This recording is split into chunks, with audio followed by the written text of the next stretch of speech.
Welcome back to Thomas Goes Nostalgic, and Halloween is over, which means it's time for Christmas. And I love Christmas villages, which I think might have started my love for dioramas. I have the Christmas Story house with Ralphie in front, and I even have the house from Christmas Vacation with Clark Griswold lighting up the whole place. One of my favorite pieces. Now, there are some iconic pieces from pop culture in Christmas Village form, like the Ghostbusters house, some Batman. Heck, even the Simpsons got their whole Christmas Village. But you know what hasn't been made into a Christmas Village house yet? Castle Grayskull. I found this set of 5 Masters of the Universe figures at the Dollar Tree about a year ago, and ever since then I've been wanting to make a Castle Grayskull Christmas Village house because these are almost the right size and this would fit perfectly in anyone's Christmas display. So I will definitely be building in a smaller scale, which is something very new to me, but let's get started on this project. So I chose a piece for my Christmas Village just for scale, and I'm going to get these figures out of the package and get the Christmas house out of the box, and then we can kind of measure up and see how big this Castle Grayskull will be. I did a simple sketch of the Castle Grayskull that I'll be making, not based on anything, just kind of off the top of my head of what I think the design is like. And I'm going to start off with my foam, basically constructing a box. So I'm going to be enclosing this box with the foam, cutting out the doorway, and then we'll start gluing these pieces together.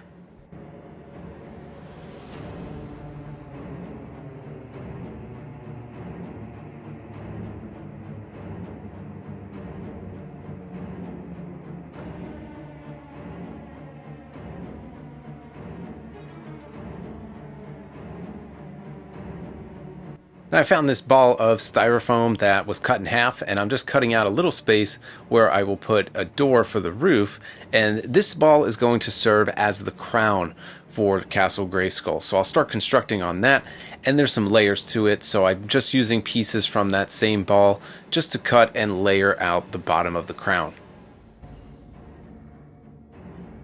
Then I'm using one of my favorite materials, Silly Winks, and I'm using this just to make that kind of horn design that's on the crown. So I also found this piece of trash in my backyard. I think it came from when my windows were being worked on, and I'm just going to glue this wooden bead to it, and that will be the top of the crown. Now I'm just planning ahead, cutting a hole out of the box because that is where I will put some of the fairy lights for when I light the inside.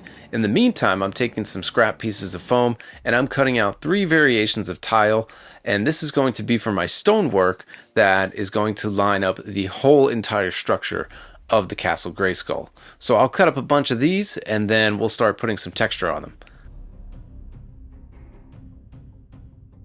And just using some rocks that I found in my yard, I'm going to shake up this container, give all the foam pieces some nice texture, and then we'll start gluing. So I did glue the back all off camera. It did take me a while, but I like the way it looks, but I did need to make more of those stones, so definitely did not plan ahead.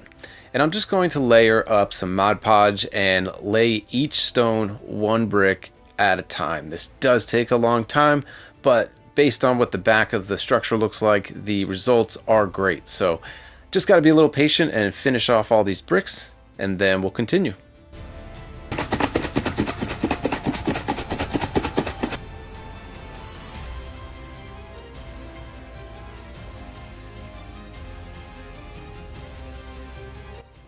Now I'm working on the surface of the roof, and I'm using a ballpoint pen just to make these little stone steps, and I'm going to go over the whole entire surface of the top piece to give it that kind of stone floor texture. So I'll continue doing this before moving on to the next step.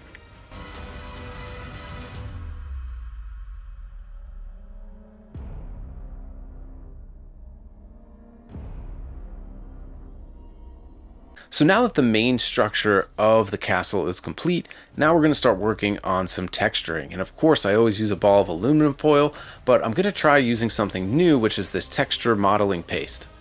Now I learned to use this material from watching Stutson Studios, so if you haven't watched his channel, I definitely suggest you go check it out. But if you are a diorama builder for action figures, go check out some of these creators that make in smaller scales, because a lot of what they do applies to dioramas for action figures as well.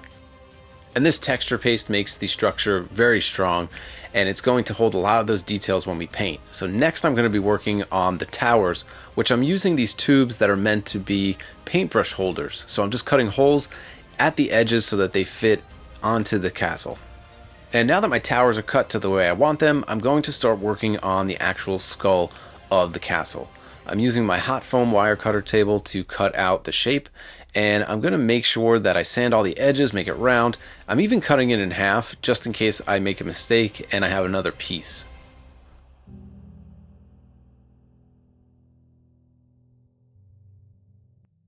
Then I printed out this picture from a Castle Grayskull that I found online, and I'm tracing out all of the details with my X-Acto knife. And I'm going to use each section to trace so I get the details just right, and then I'm going to use some chisels that I have to start carving out all of the details. I'll repeat this process with each section of the mask of the skull, and then I'll make sure that I round off all of the edges with these chisels just so it's a little more three-dimensional and not so flat because we are working with foam here. And using these small chisels is really helping me round out the edges of the eyelids. I think it's really bringing out a lot of dimension in the face mask. And then I'll just take some fine grit sandpaper just to smooth it all out. So I like the way that it came out. Looks really cool. Now I just got to mark the lines for where I'm going to melt the holes out because I do want light to shine through the structure of this Castle Grayskull. So we'll work on those lights soon, but I still have to put all of the tile onto those towers. Now I'm hot gluing some black cardstock to the tubes because I want the stone tile to stick, and I don't think they would actually stick to the plastic tubes without that cardstock. So I got them all glued off camera. And after that, we're going to start working on some of the smaller towers that are on the side of the structure. So just using some odd shaped foam that I have, I'm just burning a hole through that piece and also through the structure again, because when I glue this on, I'm going to align the lights on the inside so that light shines through these smaller towers on the side.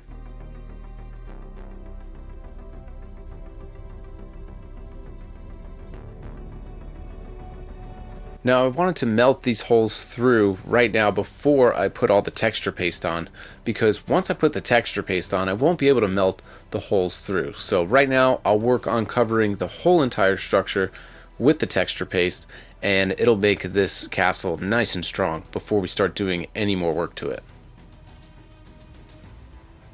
Now I'm applying generous amounts of this texture paste with a paintbrush, and after that I will go ahead and take a piece of paper towel and just dab all of the residual into the cracks of the structure. This way it'll hold in those tiles nice and strong aside from the glue, and it'll make this building really strong.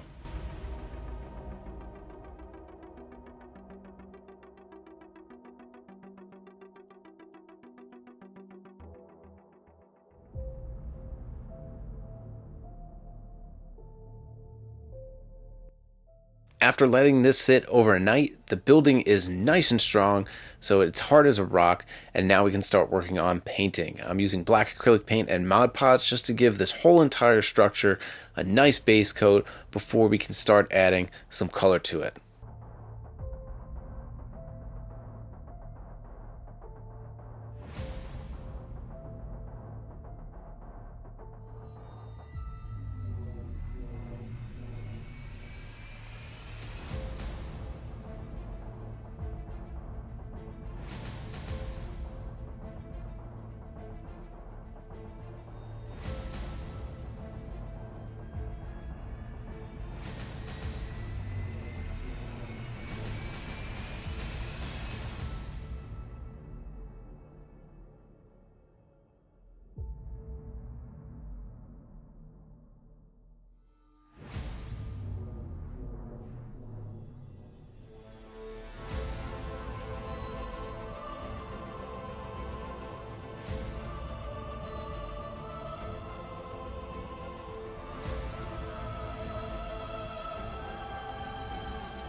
Now I've been messing around with a variety of greens, and I'm just going to work on the smaller towers just to see which color I think would be best. I think that the darker green is going to be better as a base coat. I started with the skull, but we'll go ahead and get this whole entire structure covered, at least in this color, and then we will dry brush and use some of those other lighter greens for the highlights.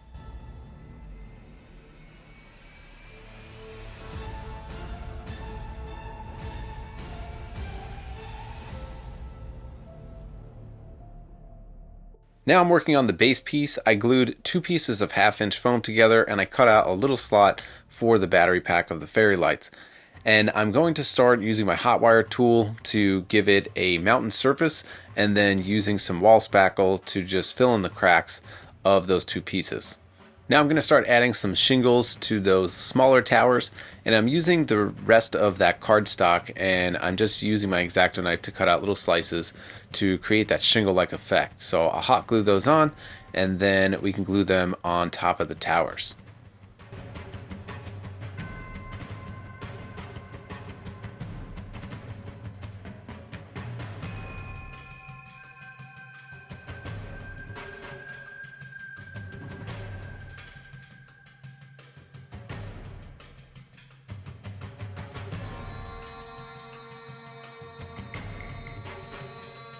Now I'm going to start gluing in all of the fairy lights, so I'm going to make sure that all of the lights are in the exact location so that light is shining through the whole of the towers, the eyes, the nose, and then the doorway. So I'll start gluing all of these lights in, and then we're almost done.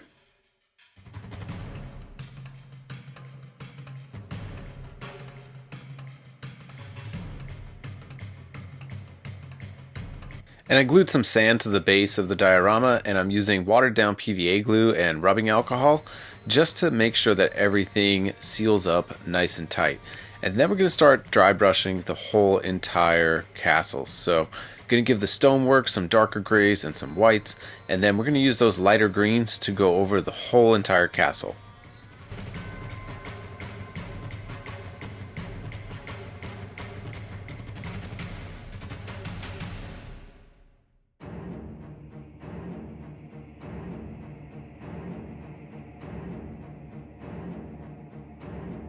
After I finish giving all the green highlights, now we're just going to add a lighter tan to the brown awnings of those smaller towers.